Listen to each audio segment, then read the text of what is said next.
Namo tassa bhagavato arahato samma sambuddhassa. Namo tassa bhagavato arahato samma sambuddhassa. Namo tassa bhagavato arahato samma sambuddhassa. So,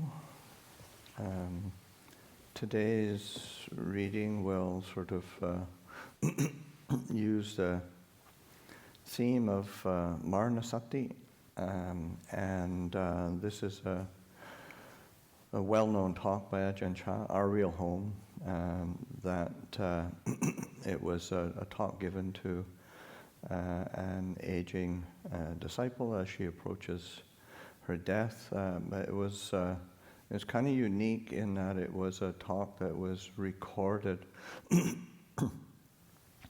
by Ajahn Chah himself for a close student of his, Dr. Utai. He was a doctor in Ubon who was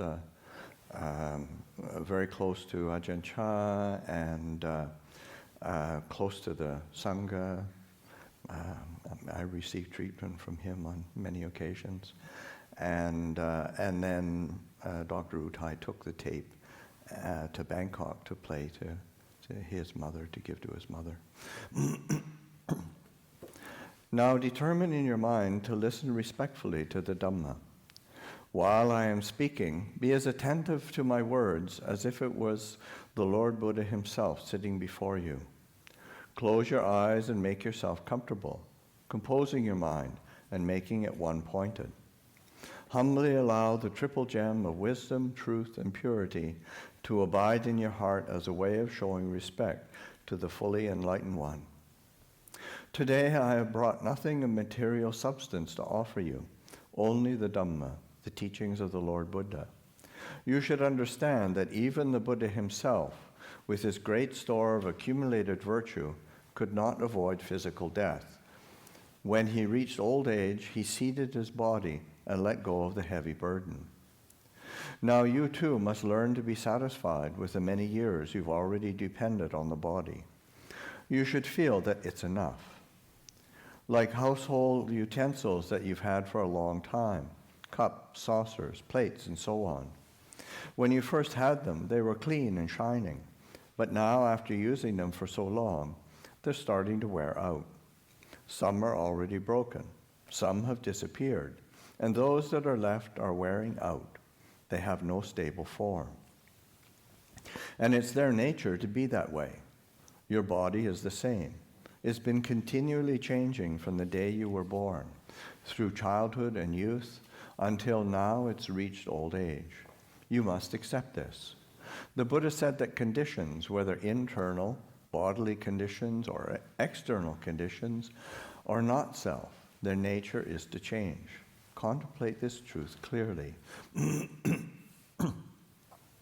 This very lump of flesh lying here in decline is reality, such a Dhamma. The facts of this body are reality. They are the timeless teaching of the Lord Buddha. The Buddha taught us to contemplate this and come to terms with its nature. We must be able to be at peace with the body, no matter what state it is in. The Buddha taught that we should ensure that it's only the body that is locked up in jail, and the mind is not imprisoned along with it. Now, as your body begins to run down and wear out with age, don't resist. But also don't let your mind deteriorate along with it. Keep the mind separate. Give energy to the mind by realizing the truth of the way things are. The Lord Buddha taught that this is the nature of the body. It can't be any other way. Having been born, it gets old and sick, and then it dies. This is a great truth that you are presently witnessing. Look at the body with wisdom and realize this. If your house is flooded or burnt to the ground, whatever the threat to it, let it concern only the house. If there's a flood, don't let it flood your mind. If there's a fire, don't let it burn your heart. Let it be merely the house, that which is outside of you, that is flooded or burned. Now is the time to allow the mind to let go of attachments. You've been alive a long time now. Your eyes have seen any number of forms and colors. Your ears have heard so many sounds. You've had any number of experiences. And that's all they were, experiences. You've eaten delicious foods, and all those good tastes were just good tastes, nothing more. The bad tastes were just bad tastes, that's all. If the eye sees a beautiful form, that's all it is, a beautiful form. An ugly form is just an ugly form. The ear hears an entrancing melodious sound, and it's nothing more than that. A grating discordant sound is simply that. The Buddha said that rich or poor, young or old, human or animal, no being in this world can maintain itself in any single state for long. Everything experiences change and deprivation. This is a fact of life about which we can do nothing to remedy. But the Buddha said that what we can do is to contemplate the body and mind to see their impersonality, that neither of them is me or mine. They have only a provisional reality. It's like this house. It's only nominally yours. You couldn't take it with you anywhere. The same applies to your wealth, your possessions, and your family. They're yours only in name. They don't really belong to you. They belong to nature. Now, this truth doesn't apply to you alone. Everyone is in the same boat. Even the Lord Buddha and his enlightened disciples. They differed from us only in one respect, and that was their acceptance of the way things are. They saw that it could be no other way. So the Buddha taught us to probe and examine the body, from the soles of the feet up to the crown of the head, and then back down to the feet again. Just take a look at the body. What sort of things do you see? Is there anything intrinsically clean there? Can you find any abiding essence? This whole body is steadily degenerating. The Buddha taught us to see that it doesn't belong to us. It's natural for the body to be this way because all conditioned phenomena are subject to change. How else would you have it? In fact, there is nothing wrong with the way the body is. It's not the body that causes suffering. It's wrong thinking. When you see things in the wrong way, there's bound to be confusion. It's like the water of a river. It naturally flows downhill. It never flows uphill. That's its nature. If a person was to go and stand on the riverbank and want the water to flow back uphill, he would be foolish.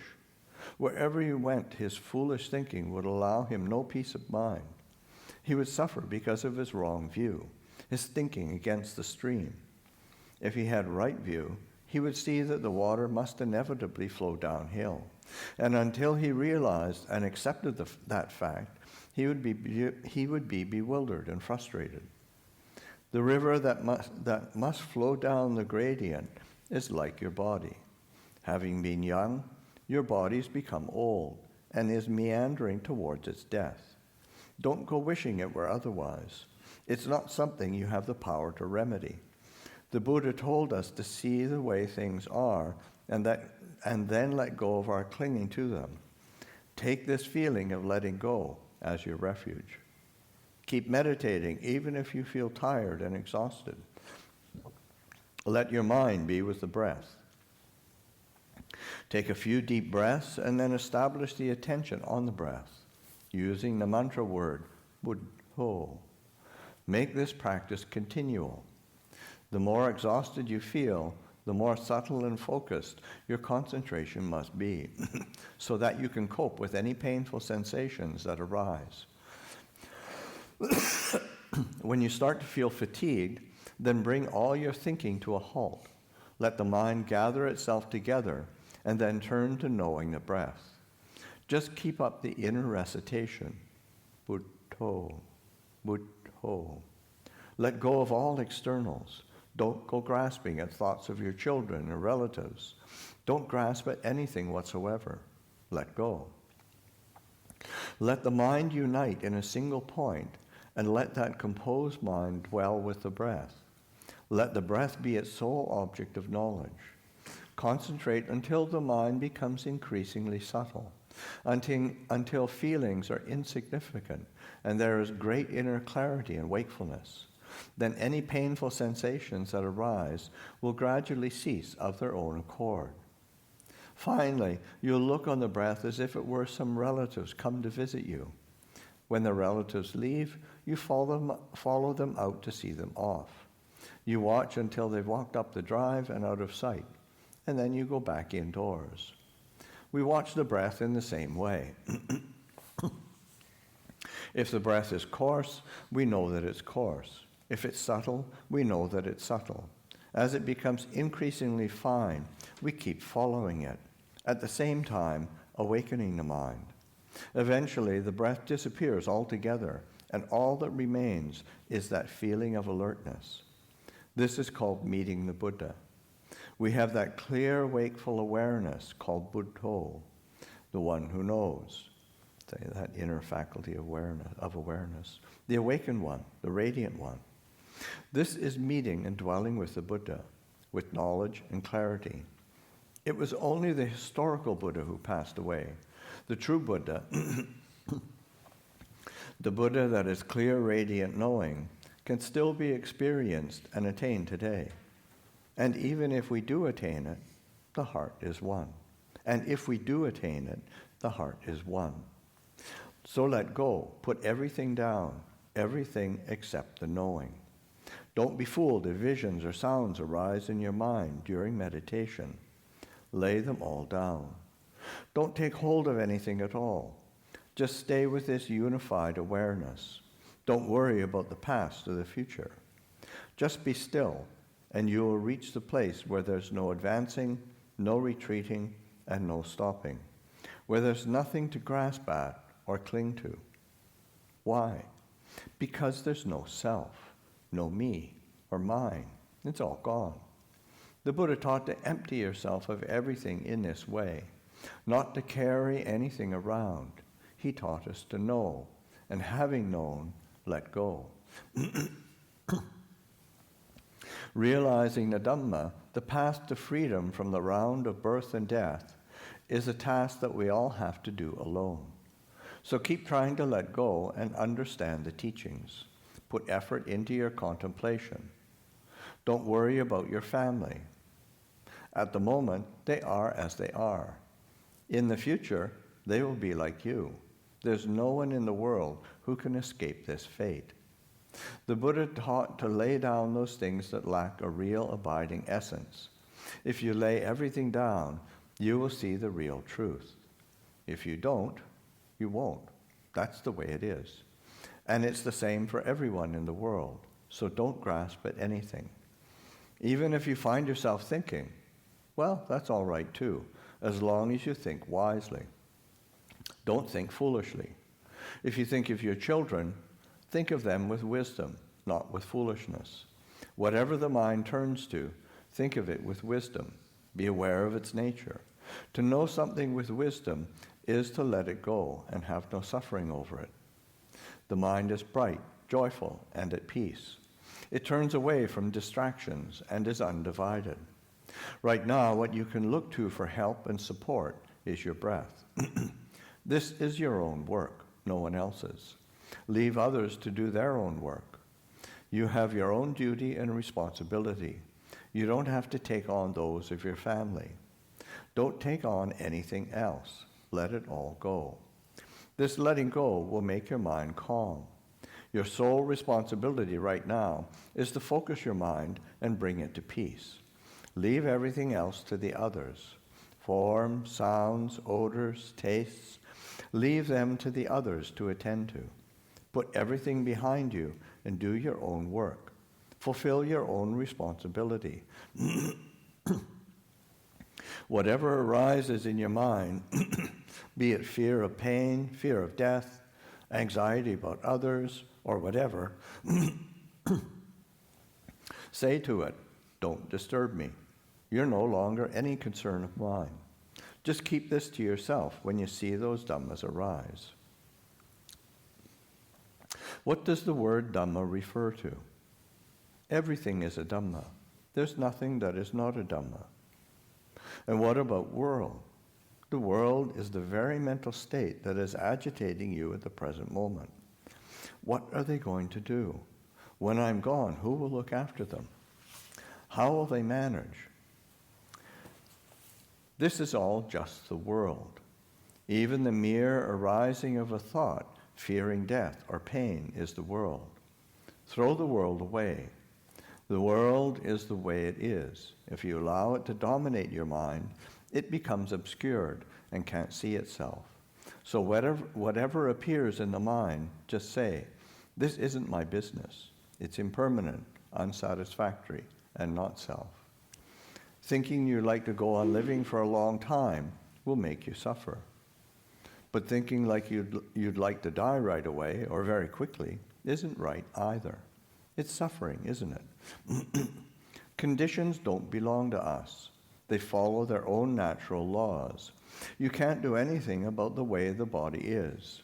You can beautify it a little, make it attractive and clean for a while, like the young girls who paint their lips and let their nails go long. But when old age arrives, everybody's in the same boat. That's the way the body is. You can't make it any other way. What you can improve and beautify is the mind. Anyone can build a house of wood and bricks, but the Buddha taught that that sort of home is not our real home. It's only nominally ours. It's home in the world, and it follows the ways of the world. Our real home is inner peace. An external material home may well be pretty, but it is not very peaceful. There's this worry and then that, this anxiety and then that. So we say it's not our real home. It's external to us. Sooner or later, we'll have to give it up. It's not a place we can live in permanently because it doesn't truly belong to us. It belongs to the world. Our body is the same. We take it to be a self, to be me or mine. But in fact, it's not really so at all. It's another worldly home.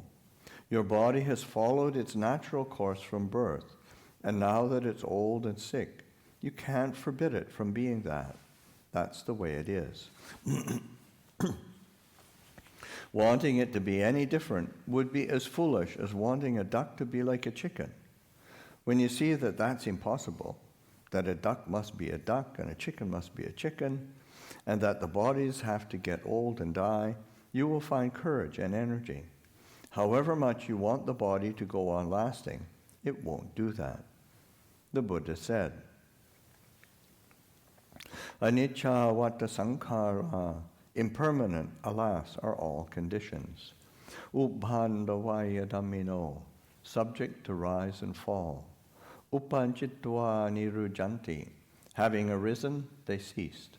Te sangupasamo sukho, their stilling is bliss.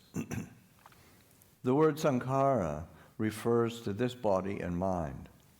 Sankhara are impermanent and unstable.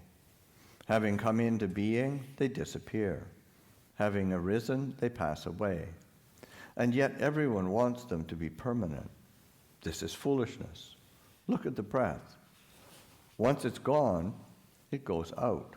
That's its nature. That's how it has to be. The inhalations and exhalations have to alternate. There must be change. Conditions exist through change. You can't prevent it.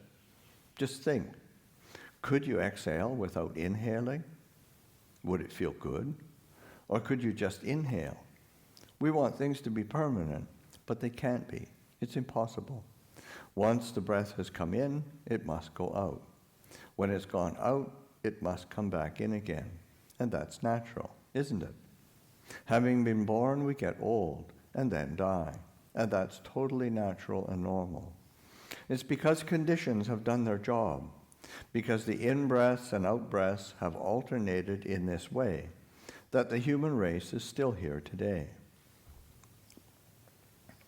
As soon as we are born, we are dead.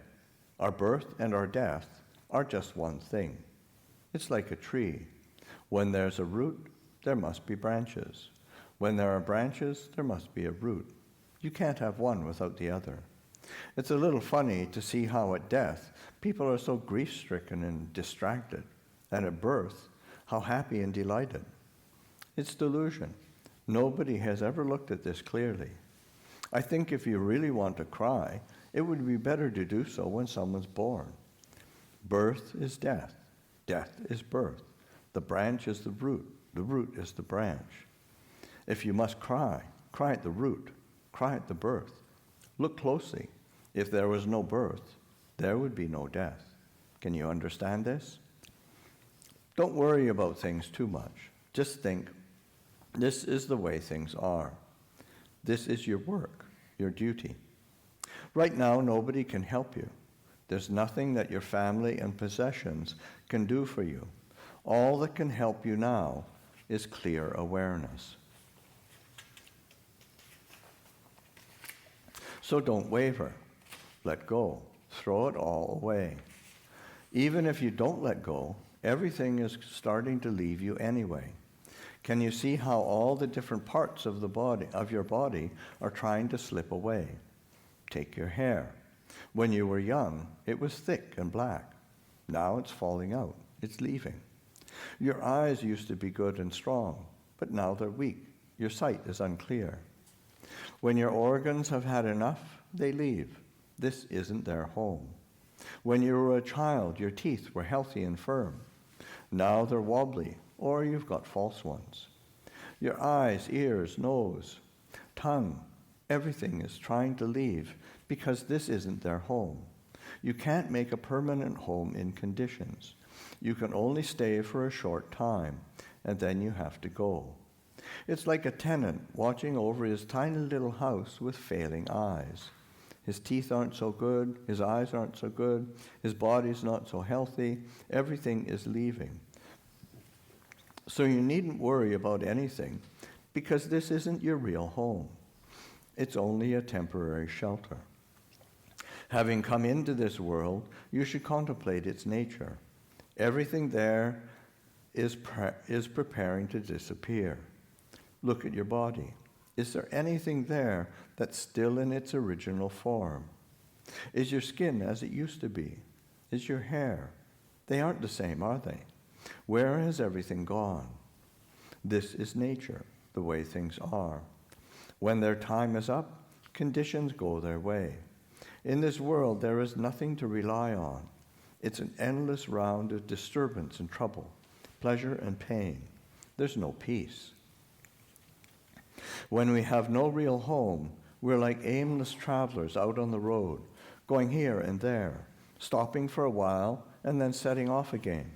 Until we return to our real homes, we feel uneasy, just like a villager who's left his village. Only when he gets home can he really relax and be at peace. Nowhere in the world is there any real peace to be found.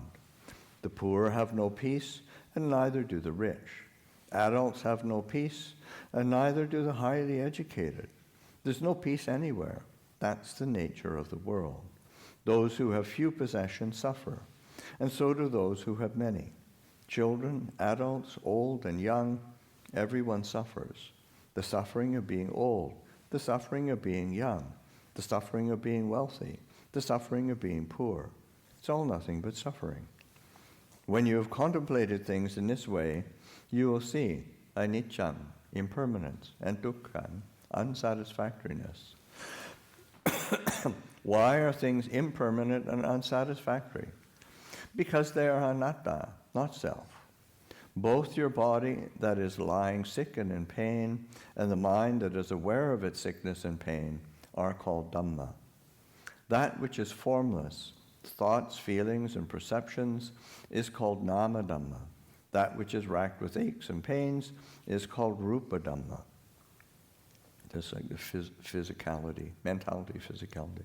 The material is Dhamma, and the immaterial is Dhamma.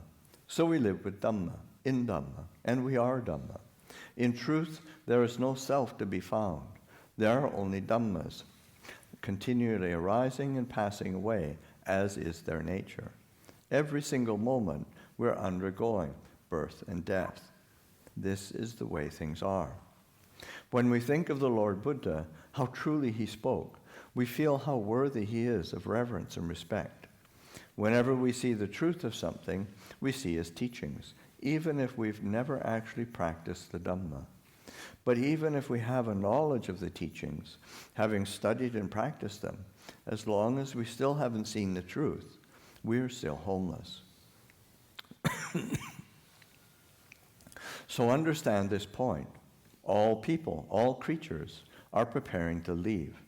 When beings have lived an appropriate time, they must go on their way. Rich, poor, young, and old must all experience this change.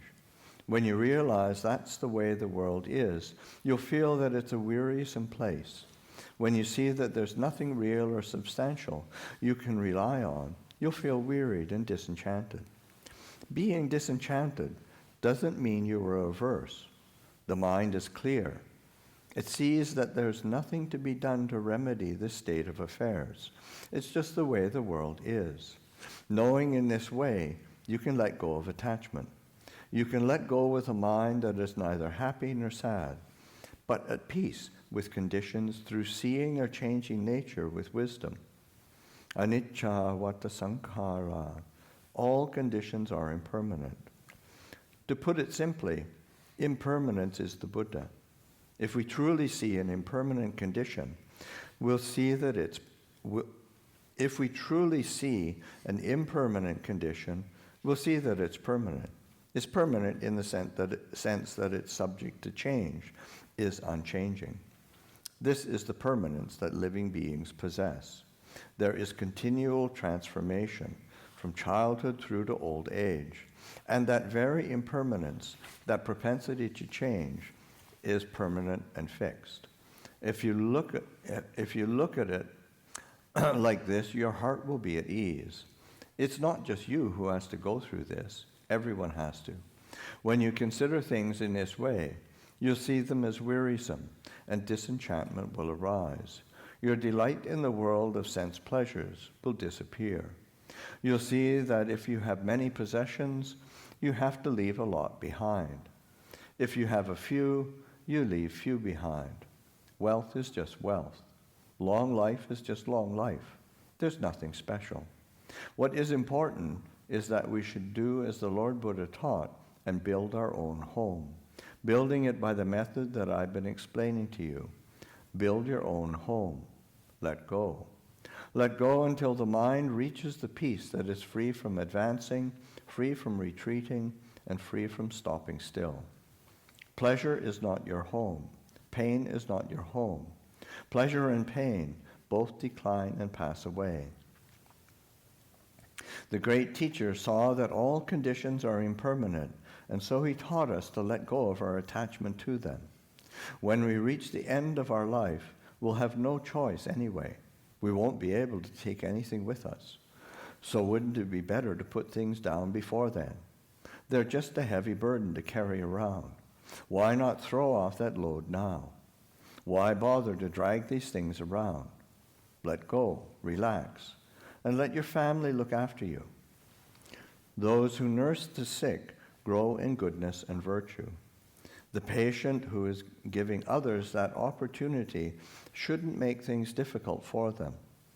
If there's pain or some problem or other, let them know and keep the mind in a wholesome state. One who is nursing parents should fill his or her mind with warmth and kindness and not get caught up in aversion. This is the one time you can repay your debt to them. From your birth through your childhood, as you've grown up, you've been dependent on your parents. That you are here today is because your mother and father have helped you in so many ways. You owe them an incredible debt of gratitude. So today, all of you children and relatives gathered together here, observe how your mother has become your child. Before you were her children, now she has become yours. She has become older and older until she has become a child again. Her memory goes, her eyes don't see well, and her ears aren't so good. Sometimes she garbles her words. Don't let it upset you. You who are nursing the sick must know how to let go also. Don't hold on to things. Just let her have her own way. When a young child is disobedient, sometimes the parents let it have its own way just to keep the peace, just to make it happy. Now your mother is just like that child. Her memories and perceptions are confused. Sometimes she muddles up your names or asks you to bring a cup when she wants a plate. It's normal. Don't be upset by it. Let the patient bear in mind the kindness of those who nurse and patiently endure the painful feelings.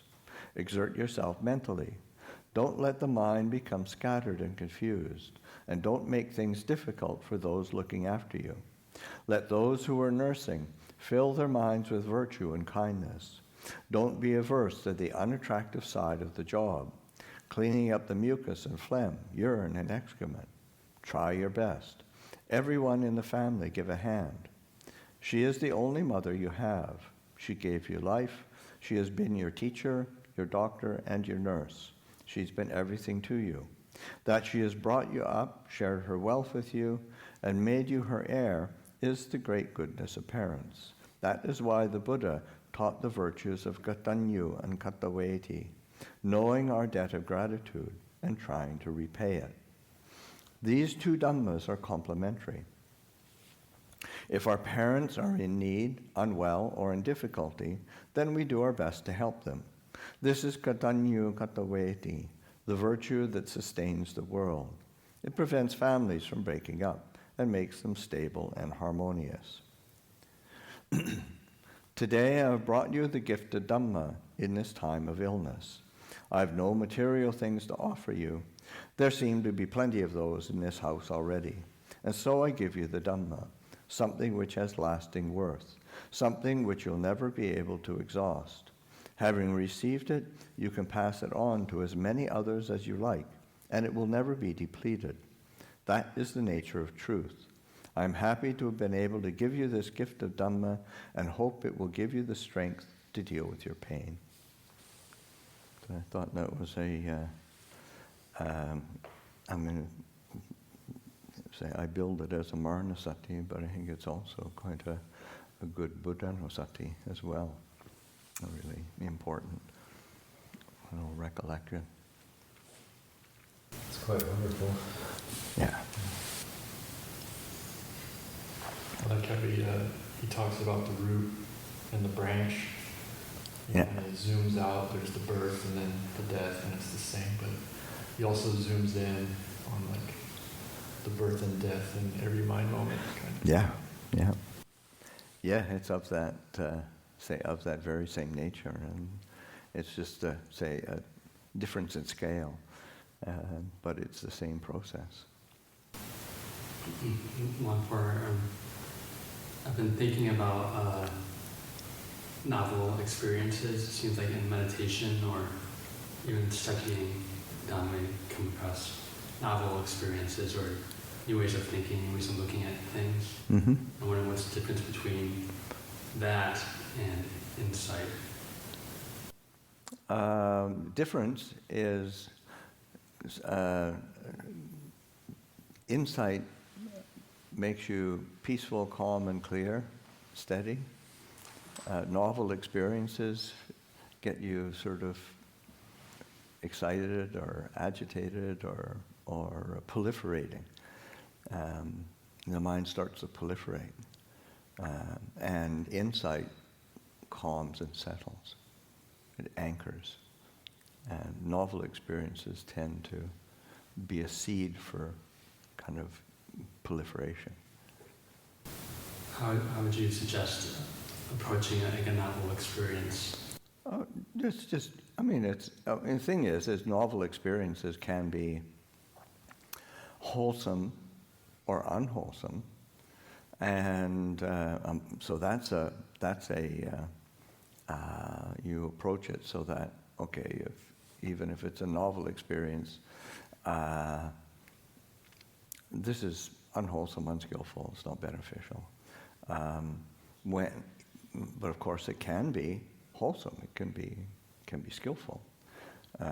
And then that can be can be nurtured or investigated or tended to, so that it has the capacity for settling, for relinquishment, for deepening our understanding.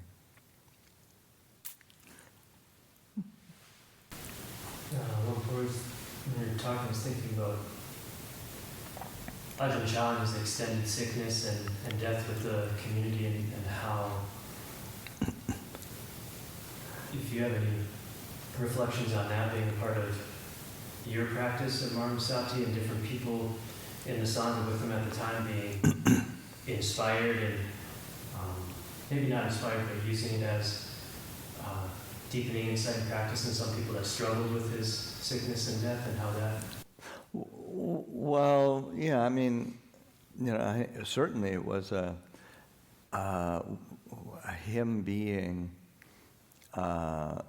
ill for such a long time was an ongoing club to the head that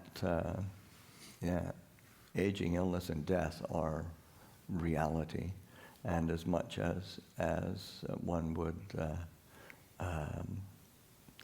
especially with somebody who was so dynamic as a teacher and was such a refuge, and then you want him to magically rise up, and but that never happened. So that just that ongoing attending to the reality of our hopes and propensity to try to cover it over, and Ajahn Chah manifesting old age, sickness, and death right there, and so it that was certainly a very powerful ongoing contemplation and say acceptance or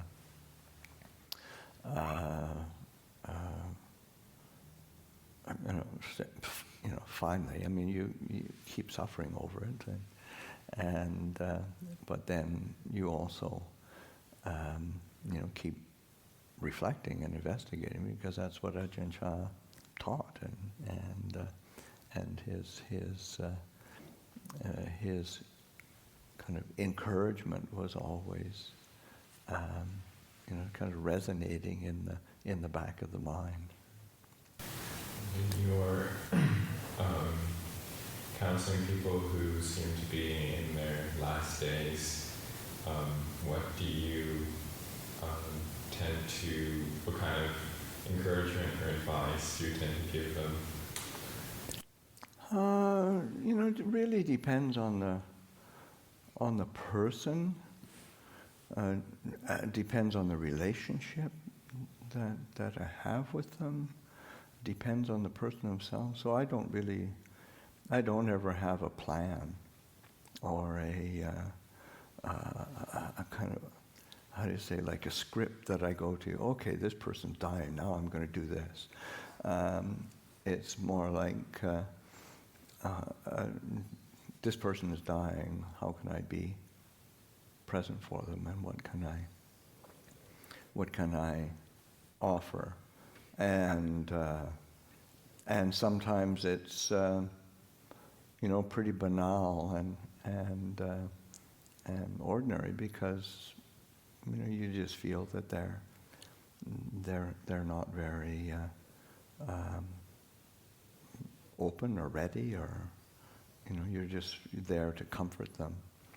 And at other times, I've had some really delightful exchanges with people on their deathbed, and having some great laughs and kind of very lively conversations that are really very beautiful. And untypical of what you would think would happen, say in a deathbed situation. So I really don't have I really let the situation dictate and the people itself, and see what comes out.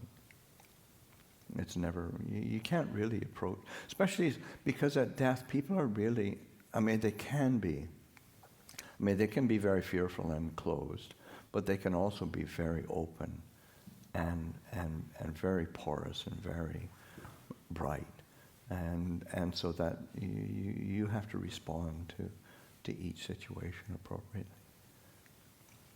Yeah. I've been thinking a lot, this isn't so much a question, but I've been thinking a lot about something that carries a lot of guilt for me. Mm-hmm.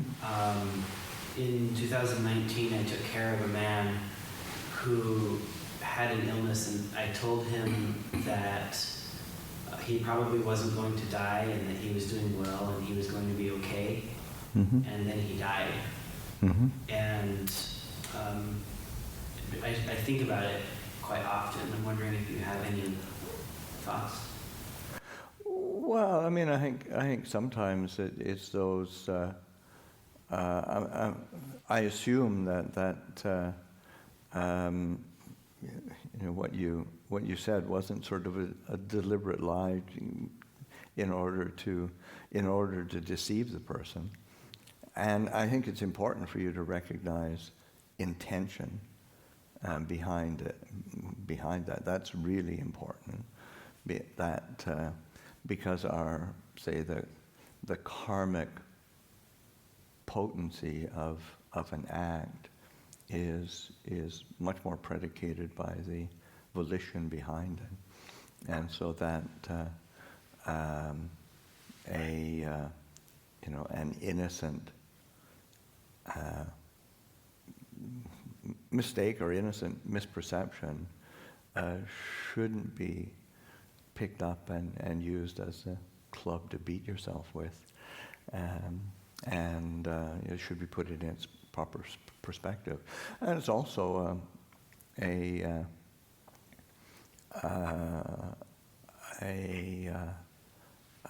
do you say, like a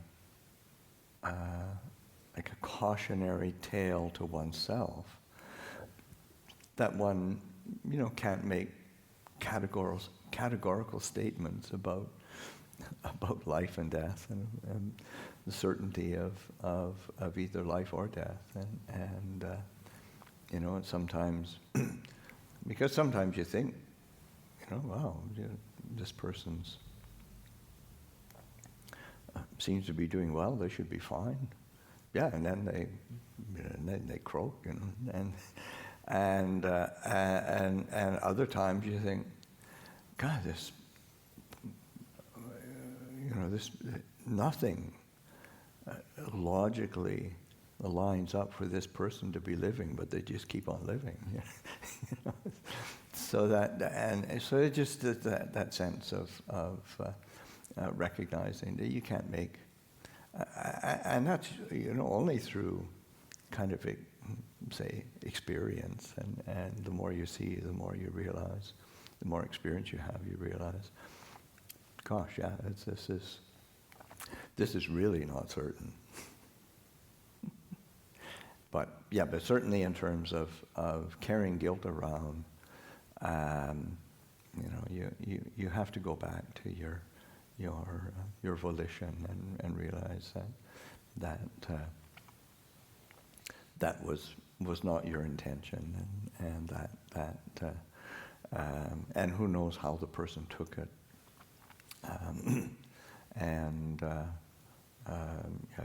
you can't second guess yourself too much. You take it in and sort of, okay, well, I think I might have learned a lesson on this one, and then bring it in as like a cautionary tale for oneself. I guess it's also sort of like I don't always know how to comfort people who have a lot of fear around the uncertainty of whether or not they will die. Yeah. Because I I know now I can't tell them, well, you'll probably won't die. Yeah. Yeah. No. I mean, yeah. There's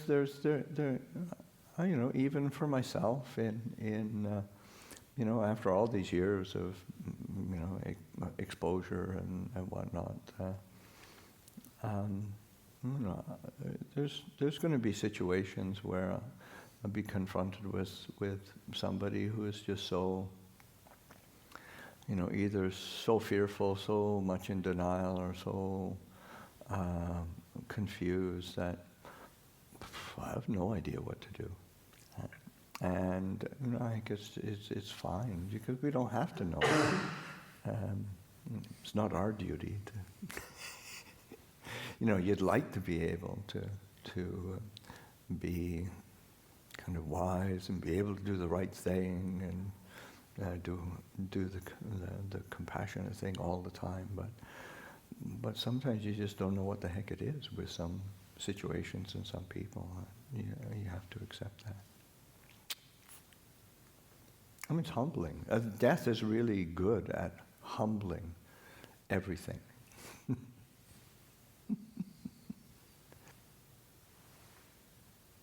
Okay.